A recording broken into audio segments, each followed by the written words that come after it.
consciente y a la persona y con estímulos verbales y dolorosos comprobamos si está consciente o inconsciente. ¿Cómo lo haremos? Pues tocando el pecho. Oye, ¿puedes oírme? Nos acercaríamos, le gritaríamos. Una persona en condiciones normales a estímulos verbales y dolorosos respondería. Si estuviese, simplemente le hubiese dado un mareito, se despertaría y respondería. Si vemos que a estímulos verbales y dolorosos no responde, ¿qué nos interesa saber? Si respira o no respira. ¿Cómo sabemos si respira o no respira?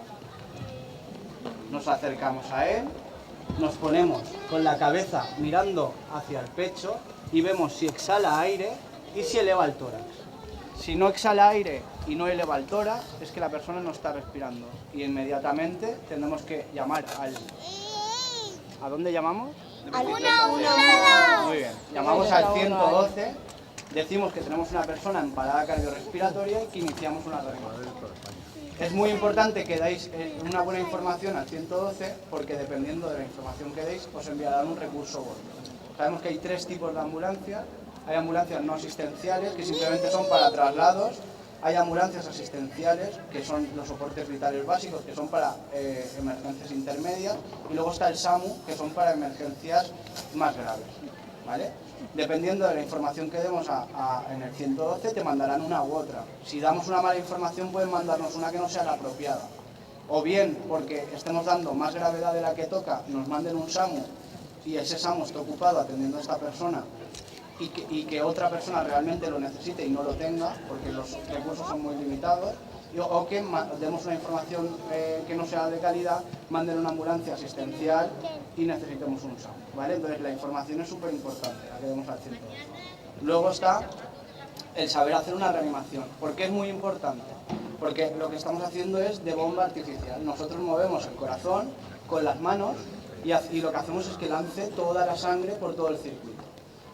El cerebro a partir de los 4 minutos sin oxígeno, es decir, el oxígeno va en la sangre, ¿de acuerdo? Y sin ese aporte de oxígeno, a partir de los 4 minutos empieza a sufrir secuelas. A partir de los 10, las secuelas son irreversibles. Y a partir de la media hora es prácticamente incompatible con la vida. Entonces, si las personas no han iniciado una reanimación in situ, cuando nosotros llegamos, puede ser que lo saquemos de esa parada cardíaca, pero esa persona no va a quedar, posiblemente quede con unas secuelas que sean terribles, que sea incluso peor que si hubiese fallecido. Es decir, es súper importante que en la gente de la calle, los policías y las personas normales sepan hacer una reanimación, porque cuando llegamos nosotros está claro que nosotros lo vamos a dar todo por esa persona, pero si no hay nadie que haya hecho nada, que no haya ido moviendo esa sangre oxigenada por el cuerpo, cuando lleguemos nosotros el éxito es prácticamente muy complicado. Entonces, reconocemos la parada cardíaca con la respiración. Si no respira o está en parada cardíaca o no tardará más que unos segundos en estarlo, es decir, detectamos la parada cardíaca con la respiración, es muy sencillo, con la técnica que hemos hablado antes. Miramos el pecho, miramos si se eleva y sentimos si exhala aire. Y empezaríamos con la reanimación. La reanimación, no puedo con el micro, lo voy a poner aquí. Vale, la reanimación se haría con los brazos. Hacemos brazos rectos, entrecruzamos los dedos, ¿de acuerdo? Buscamos el centro del pecho. Antes decían línea intermamilar. Entonces la línea intermamilar en un chaval joven está muy bien, pero puede variar. Entonces buscamos centro del pecho, ponemos brazos rectos y con el peso de la espalda nos dejamos caer. Así. ¿Cuántas veces? 30.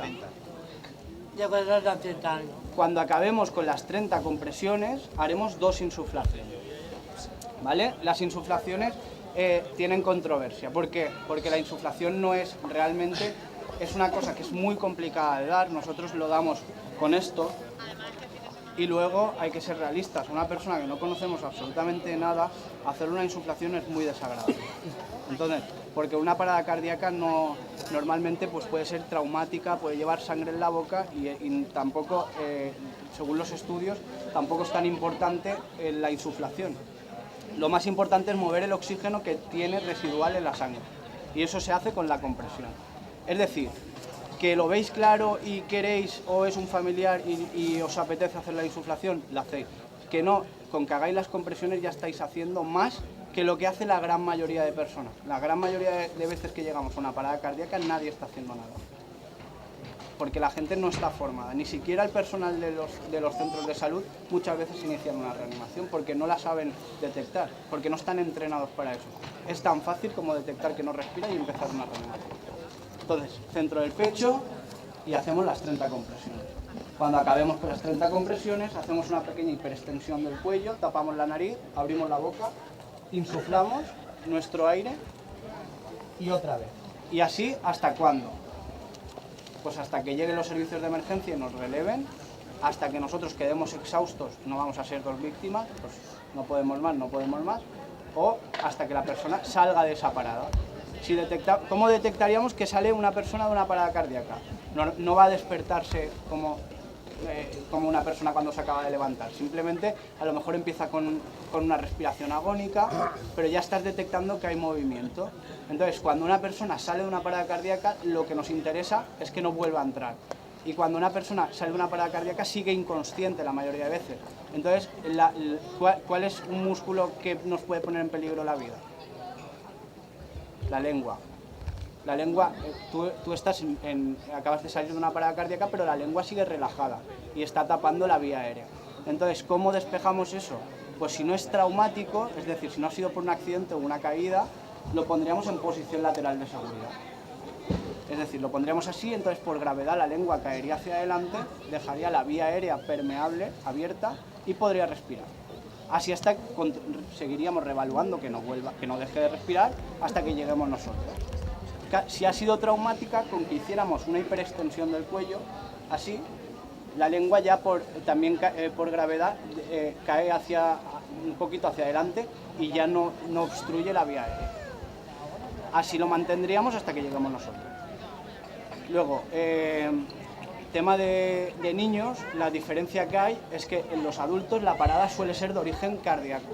Es decir, la parada siempre, o la mayoría de veces, suele ser de origen cardíaco y iniciamos con compresiones torácicas. En un niño, igual que en un adulto, he dicho que las insuflaciones no son importantes, porque lo que importa es mover el oxígeno residual que hay en la sangre. En los niños sí que es importante que iniciemos las insuflaciones. Es decir, en un niño cuando detectamos que no respira, no empezamos con compresiones torácicas, empezamos con insuflaciones. Empezaríamos con 5 insuflaciones de rescate, ¿vale? Exactamente igual que con el adulto. 1, 2, 3, 4 y 5. Si es muy pequeñito podemos tapar su boca y su nariz con nuestra boca y luego empezamos con las compresiones torácicas, ¿vale?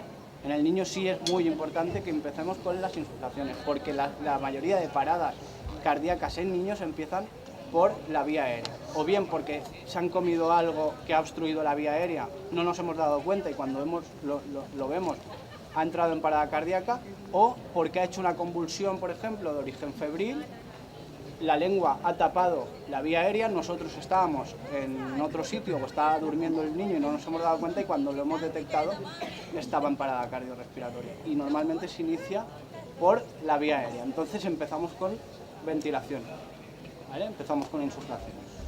Es lo mismo. Si vemos que el niño pues es muy pequeñito y con 2 manos nos vamos a pasar de fuerza, la haríamos con una mano. Exactamente igual. Si es un bebé, con los dedos en el centro del pecho. El caso es comprimir unos 5 centímetros, ¿vale? Siempre, unos 5 o 6 centímetros en un adulto. Si es un niño, un poquito menos, pero más o menos eso, para que las compresiones estén bien. A un ritmo de 100 por minuto. Si hacemos demasiado rápido, el corazón no vuelve a su estado normal, es decir, no vuelve a coger la sangre y a expulsarla por todo el circuito. Hay que hacerlas a un ritmo 1, 2, 3, 4, 5 y ya os digo, con que hagáis eso ya estáis haciendo mucho más que la gran mayoría de personas. La mayoría de paradas cardíacas que sacamos últimamente es porque la policía local de los pueblos se está formando en primeros auxilios y cuando llegamos están iniciando ellos la reanimación básica. Nosotros nos ponemos a seguir la reanimación y sale de la parada y no solo sale, sino que sale sin secuelas. Y eso es súper importante.